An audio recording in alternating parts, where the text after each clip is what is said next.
how to enable inspect element on your browser. Hello guys, this is Atticus and welcome back to another tutorial video. In today's video, I'm going to teach you how you can use the inspect element or how you can enable the inspect element on your web browser. So before we begin, if you guys are new to our channel, head down below and hit the subscribe button so you don't miss out on our future videos. Also press the bell icon so you get notified when we release our new videos.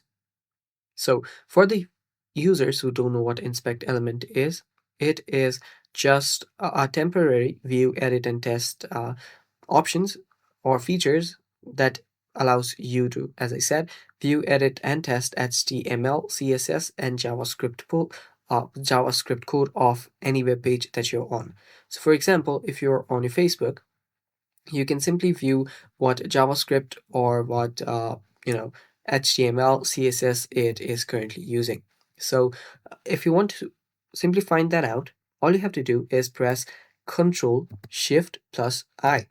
After you do that, the inspect elements option will open up. Now there are also a lot of different tabs here which allows you to view your sources, your network, your performance, and everything else. So yeah, there are a lot of things in this. So if you're a coder, it will help you a lot.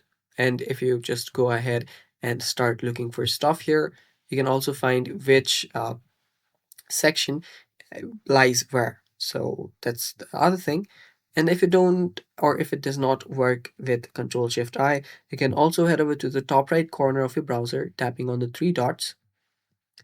Then scroll down a bit, and there you'll find more tools. There you'll find developer tools. If you tap on that, it should open up. And it's that simple. And that is basically all for today's video. Thanks for watching. Stay tuned for more and bye-bye.